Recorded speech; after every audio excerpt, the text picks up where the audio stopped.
Ô vie de mon corps mortel, ennemi de mon bonheur, que n'est-il permis de te finir?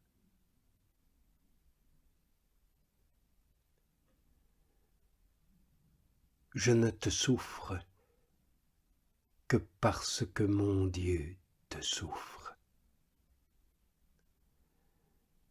Je n'ai soin de toi que parce que tu es à lui. Mais ne me trahis pas et ne me sois pas ingrate.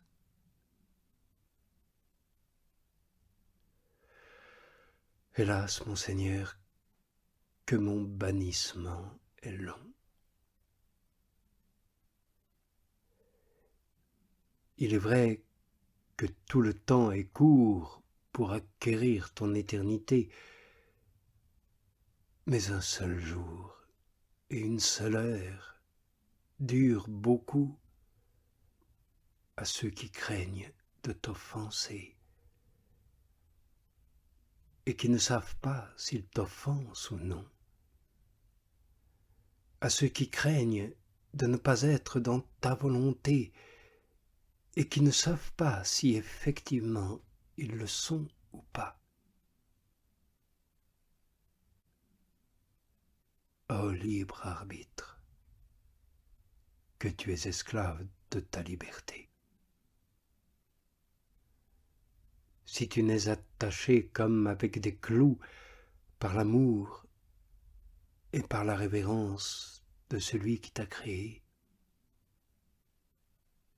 hélas, quand viendra cet heureux jour, quand tu te verras abîmé dans cette mer infinie de la souveraine vérité et de l'éternel amour,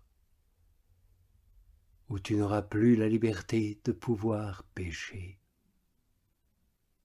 ni tu ne voudras pas l'avoir, parce que tu seras alors affranchi de toute misère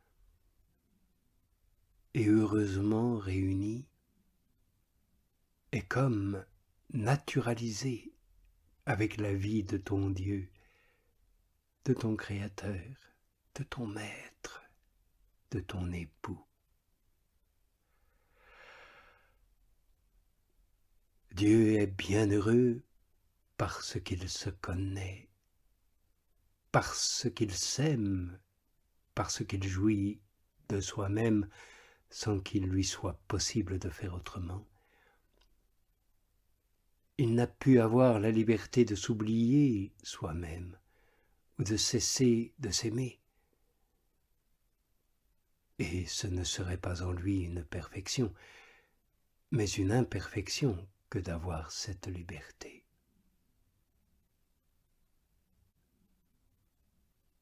Tu ne seras donc, mon âme, jamais en repos, que quand tu seras parfaitement uni avec ce souverain et éternel bien,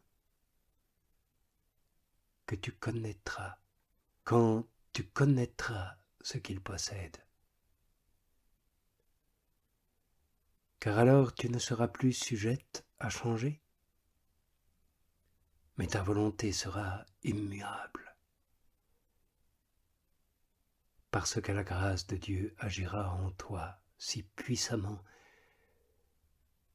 et te rendra si participante de sa divine nature dans un tel degré de perfection que tu ne pourras plus ni oublier ce souverain bien, ni désirer de le pouvoir oublier, ni cesser de jouir de lui dans les transports de son éternel amour.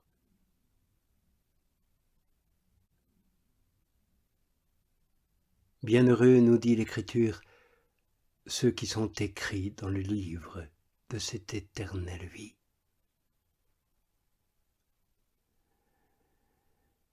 Mais alors, mon âme, si tu es de ce nombre, pourquoi es-tu si triste? Et pourquoi me troubles-tu?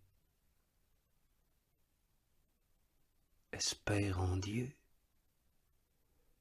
espère en ton Dieu.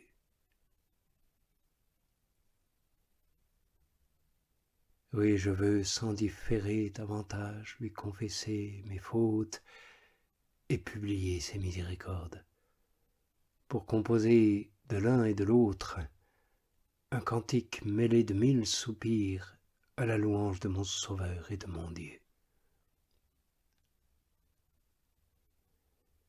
Peut-être qu'il arrivera un jour que je lui en chanterai un autre pour lui rendre grâce de la gloire qu'il m'aura donnée, sans que ma joie soit plus traversée par les reproches de ma conscience. Ce sera alors, ô mon âme, que tu verras cesser tous tes soupirs et toutes tes craintes. Mais jusque-là, toute ma force sera dans l'espérance et dans le silence. Comme parle le prophète, j'aime mieux, mon Dieu, vivre et mourir dans l'espérance de cette vie éternellement heureuse que de posséder tout ce qu'il y a de créatures dans le monde et tous ces biens qui ne durent qu'un moment.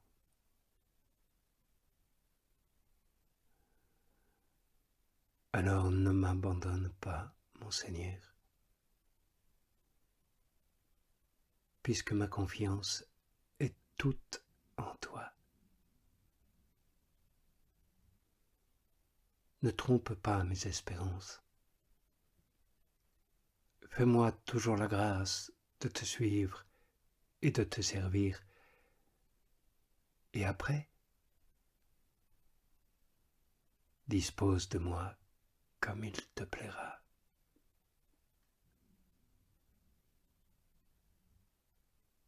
Oui, bénis le Seigneur, ô mon âme. Et que tout mon cœur bénisse son saint nom. Bénis le Seigneur, ô mon âme, n'oublie aucune de ses largesses.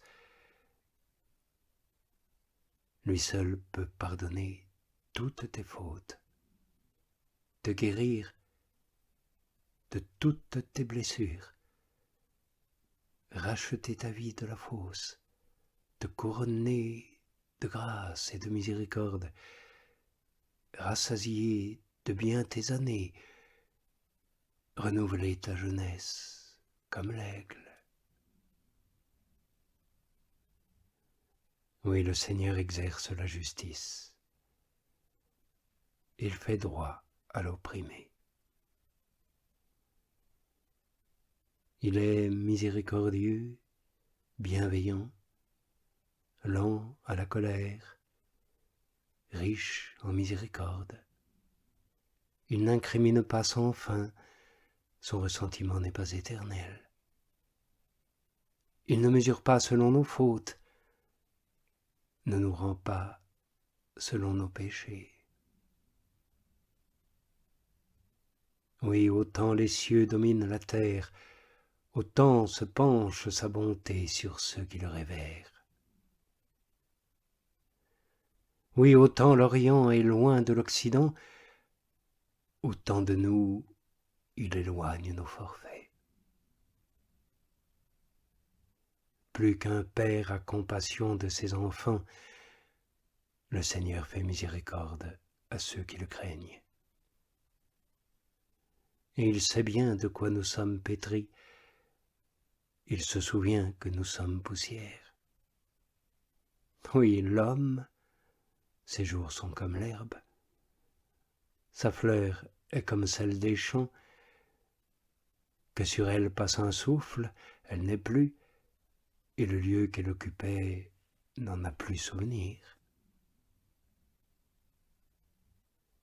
Mais la miséricorde du Seigneur demeure depuis toujours et pour toujours sur celui qui le révère et qui l'aime et sa bienveillance sur les fils de ses fils, sur celui qui garde son alliance, qui médite ses ordonnances et les met en pratique. Oui, le Seigneur établit son trône dans les cieux et sa royauté par-dessus tout domine. Alors bénissez le Seigneur, vous tous ses anges, héros vaillants qui servez sa parole, prompts à lui obéir dès qu'elle retentit. Bénissez le Seigneur, vous toutes ces puissances qui le servez, qui faites sa volonté. Bénissez le Seigneur, toutes ses œuvres, en tous les lieux de sa seigneurie. Et toi, mon âme, bénis, oui, bénis le Seigneur.